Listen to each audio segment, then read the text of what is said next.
créateur du ciel et de la terre, le lion de la tribu de Juda, le soleil de la justice, nous te remercions.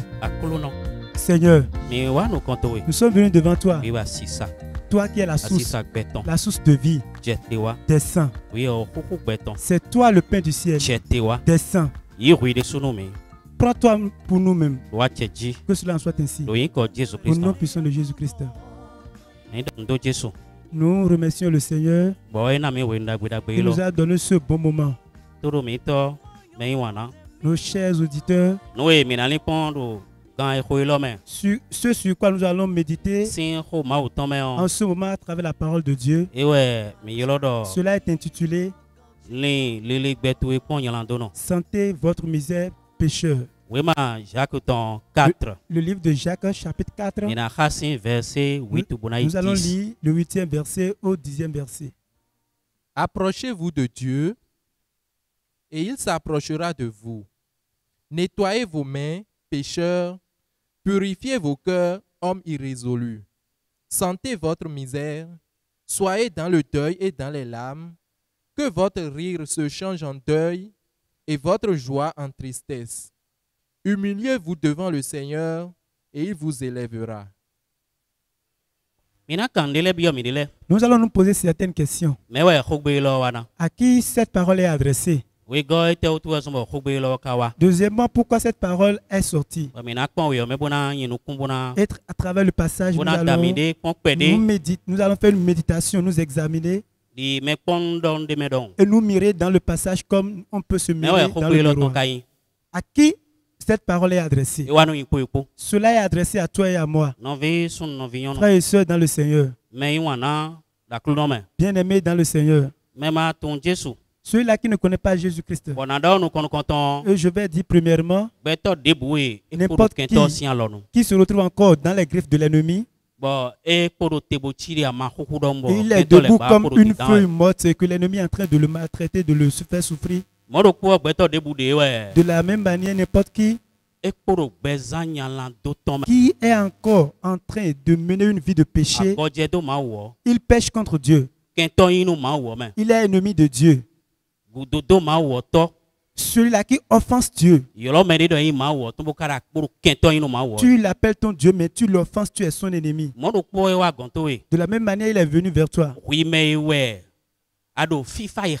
Toi qui veux la paix du cœur et que tu ne l'as pas, tu as de la richesse, tu as des biens, tu es quelqu'un, tu as une grande personnalité, mais quand tu dors, c'est que tu ne dors pas le cœur apaisé. Tu n'as pas la paix du cœur. Tu n'as pas la douceur dans ton cœur. Cette parole est venue vers toi. N'importe qui que ce soit, et que tu veux l'élévation, mais tu n'as pas pu.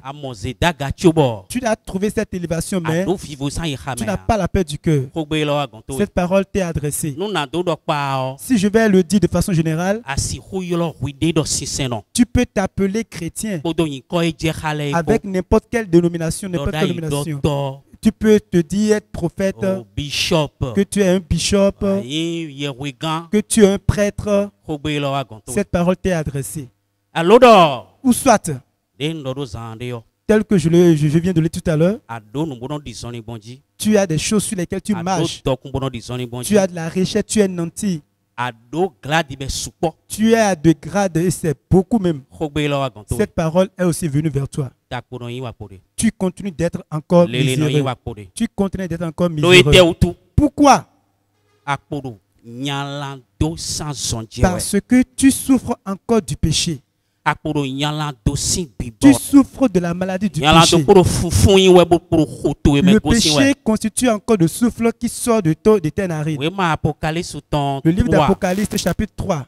Il nous a dit que tu crois être vivant, mais tu es une chose morte debout. Apocalypse 3, Apocalypse 3, à partir du 7e verset. Parce que tu dis, je suis riche,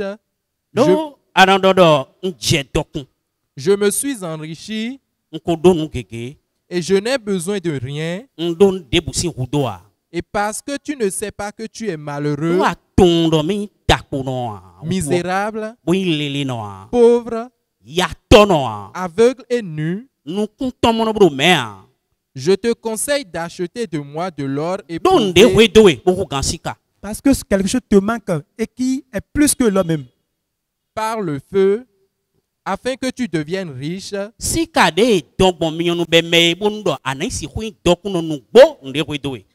Et des vêtements blancs. Quelque chose te manque. Nous allons prendre le livre du deuxième roi, chapitre 5, et toi et moi, celui-là qui se dit chrétien, qui s'appelle enfant de Dieu, celui-là qui s'appelle homme, qui ne cherche pas Dieu. Tu es libre, tu es indépendant. Tu veux de la paix pour toi. Tu veux de le grade pour toi. Et peut-être que tu déjà tu l'es. Maintenant, tu vas te comparer par rapport à cet homme-là. 2 Rois 5, 2 Rois 5, chapitre 2, verset 1er. Chapitre 5, verset 1er. Et si nous lisons le verset 1er, il s'agit d'un homme. Et si les gens se le voient pour pouvoir parler à propos de lui, ce qu'il est devant les hommes, si les hommes vont parler de ça, toi et moi, nous allons regarder ça. Et tu vas le comparer à toi. Devant Dieu, tel que Dieu le voit, tel qu'il est devant Dieu. Toi et moi, nous aussi, nous allons nous regarder ça. Et nous allons comparer cet homme-là avec nous-mêmes. Et tu vas voir si tu n'es pas miséreux, si tu n'es pas misérable. Lisons le premier verset pour voir. Naaman, chef de l'armée du roi de Syrie,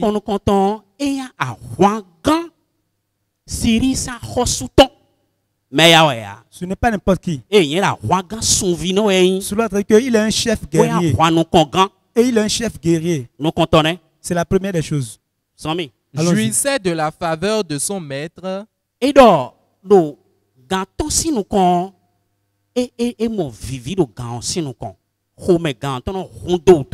Donc il a les faveurs de son maître, de son patron. Et d'une grande considération. C'est ça la deuxième chose. Homme de grande considération devant les hommes. Car c'était par lui que l'Éternel avait délivré les Syriens.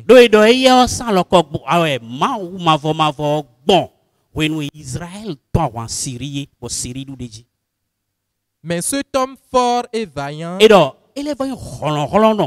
donc, il a la puissance, il est vaillant. C'est un vaillant guerrier. Il est un vaillant guerrier.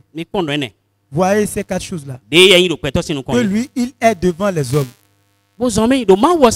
Allons-y, maintenant devant Dieu. Était lépreux. On a dit premièrement, il est un Syrien. Cela voudra dire qu'il ne fait pas partie du peuple de Dieu. Il n'est pas celui-là de qui Dieu est content.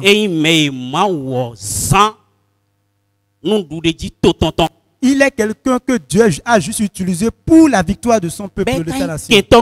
Alors qu'il est ennemi de Dieu. Je peux dire autrement qu'il est serviteur de Dieu. Mais il est ennemi de Dieu. Parce qu'il n'a pas encore intégré le peuple de Dieu. Alors qu'il est serviteur de Dieu. Il est comme un bois de coffrage. Le bois de coffrage qu'on utilise pour la construction et après on le met de côté. Que le Seigneur nous en épargne. On a dit que devant Dieu, il est un lépreux. Cette maladie dans laquelle quand tu es là-dedans debout, tu es comme quelqu'un qui est mort. C'est que tu pues, tu sens envers les hommes. Tu ne peux pas rester au milieu des gens. Donc examine-toi un peu. Afin que moi aussi je m'examine un peu. Regardons bien cela. Cet homme-là, il n'a pas de l'espérance. Dans ce monde, il est tout. Et il n'a pas d'espérance. Parce qu'il est éloigné du peuple de Dieu. Il n'est pas parmi le peuple de Dieu. Il est un miséreux. Il a de grandes considérations. Il est un guerrier aussi. Un grand guerrier. Et toi et moi, auprès de la parole de Dieu, bien-aimés chers frères et sœurs dans le Seigneur, 2 Timothée 2, verset 20, 2 au verset 20 nous a dit quelque chose. Et nous allons réfléchir par rapport à ça. 2 Timothée 2, verset 20. 2 Timothée 2, verset 20. Dans une grande maison, il n'y a pas seulement des vases d'or et d'argent, mais il y en a aussi de bois et de terre.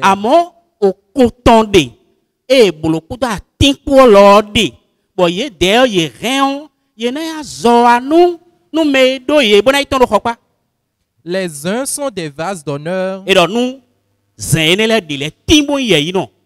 et les autres sont d'un usage vil.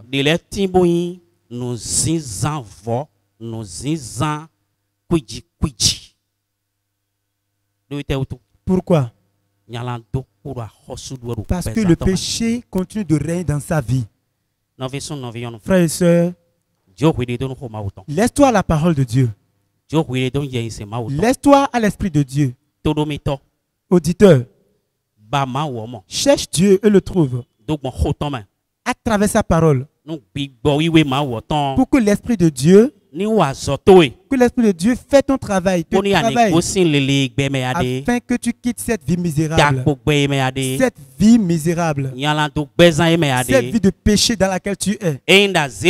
Si tu t'adonnes à Dieu, si tu te regardes bien, et que si tu te compares à cet homme-là, Naaman, tel que les gens l'ont connu, tel que lui-même il se connaît, il se voit, et la manière dont Dieu le voit maintenant, ça doit te donner de soucis et tu vas réfléchir par rapport à ça. C'est dans cette vie qu'il est.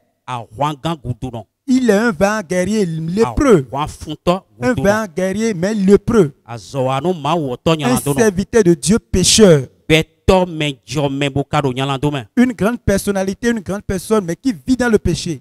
Une grande personnalité, mais qui est tourmentée par le diable. Il y a quelque chose qui est venu cet homme-là. Et c'est cette chose-là qui s'est fait face aussi à toi et à moi en ce moment. Et il y a un comportement, une manière que cet homme-là essaye de mettre en pratique. Et c'est ça là que toi et moi, nous allons voir. Premièrement, dans le pas du verset 3, qu'est-ce qui était venu chez lui? Et elle dit à sa maîtresse,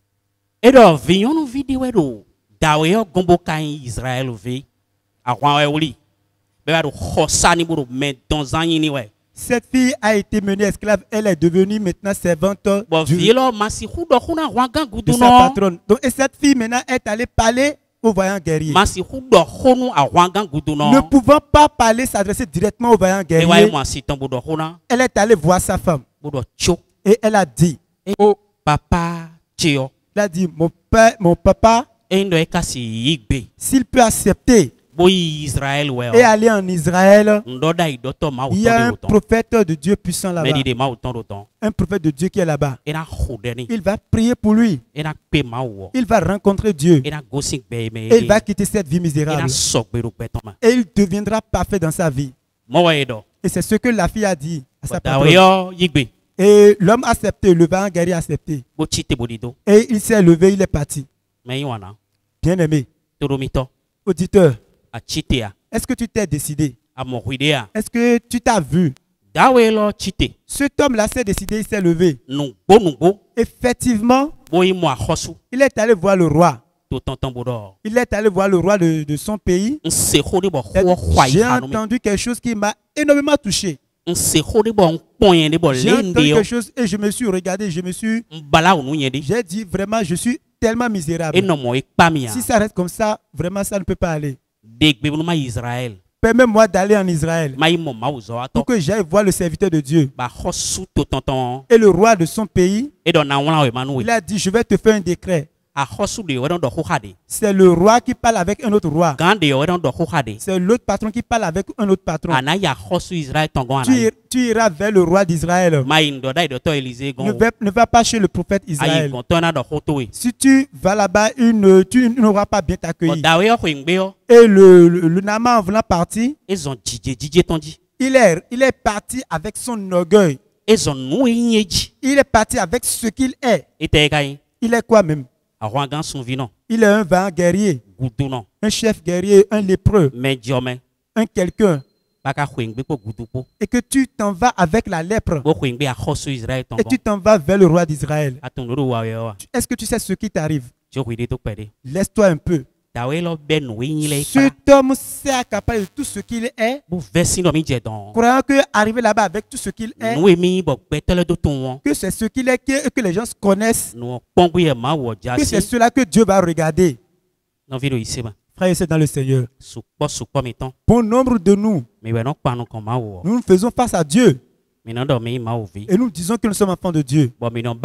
Et nous voulons que ce que nous sommes, c'est ce que nous sommes que nous allons lui donner, nous allons lui étaler.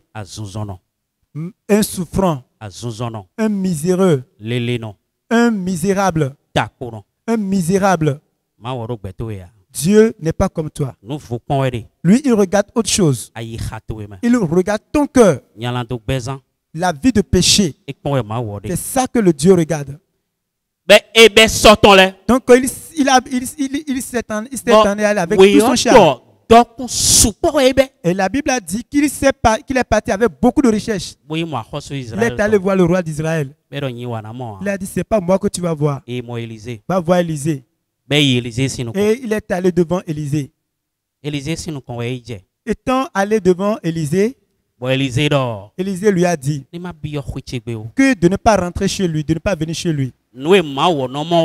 C'est ce que Dieu voit que moi aussi je vois. C'est ce que Dieu dit que je dis.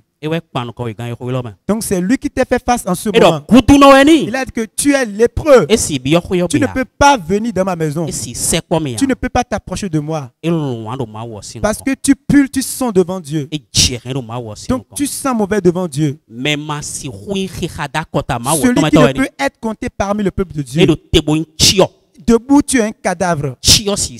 Qu'un cadavre ne peut pas se rapprocher de moi. Dites-lui que pour quitter cette vie misérable, que d'aller au bord du Jourdain, que d'aller se baigner 7 fois dans le Jourdain. Et on est venu lui dire, lui qui est quelqu'un, une grande personne. Voyons ce avec quoi il est venu. Ce que toi aussi tu as gardé en m'écoutant en ce moment. Lui, il s'est énervé, s'est enflammé de colère. Il a dit, une grande personnalité que je suis, on me connaît chez moi dans mon pays. C'est cette belle chose, cette simple chose qu'on aurait me dit. Frère et sœur dans le Seigneur. Auditeur, je vais te dire que pour que tu sois guéri de ta vie misérable, cette vie dans laquelle tu es, que tu es venu devant Dieu, pour que Dieu t'appelle,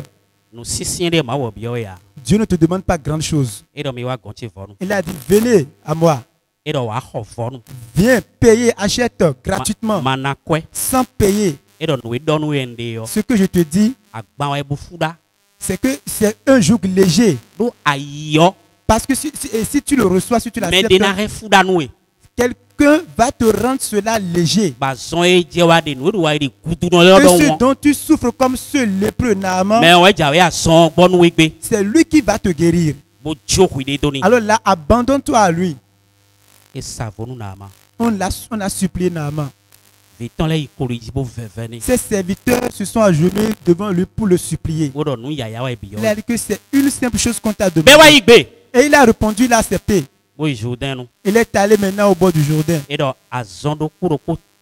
a dit que tu vas te baigner 7 fois dans le fleuve de Jourdain. Verset 14. Le verset 14 du passage que nous avons pris.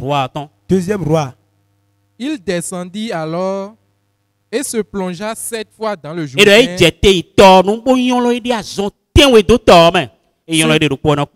Donc s'il se baigne une fois, il se regarde. Il se baigne une seconde fois, il s'est encore regardé. Il s'énervait. C'est ce que tu es, c'est tel que tu es. Pour d'autres personnes, ils se fatiguent, ils sont fatigués. Je prie. Je prie le Seigneur. Ne permets pas à ce que tu sois bois de coffrage. Ne permets pas à ce que tu sois reprouvé. Ne permets pas à ce que tu sois reprouvé. Laisse-toi à Dieu. Dieu t'a demandé la persévérance. Il s'est baigné 7 fois dans le fleuve du Jourdain. Et il s'est retrouvé propre. Et c'est ça le livre de Jacques que nous avons pris, chapitre 4. Il nous demande 3 choses. Commençons à partir du 8e verset. Il a dit, approchez-vous de Dieu. Approche-toi de Dieu. Laisse-toi à abandonne-toi à sa parole. Allons-y. Et il s'approchera de vous. Si tu t'approches de lui, il s'approchera de toi. Nettoyez vos mains, pécheurs. Purifiez vos cœurs, hommes irrésolus. Sentez votre misère. Sans ta misère, regarde la vie dans laquelle tu es. Cette vie misérable. Tu pues mauvais devant le Seigneur. Soyez dans le deuil et dans les larmes. Sois dans le deuil et dans les larmes. Que votre rire se change en deuil et votre joie en tristesse.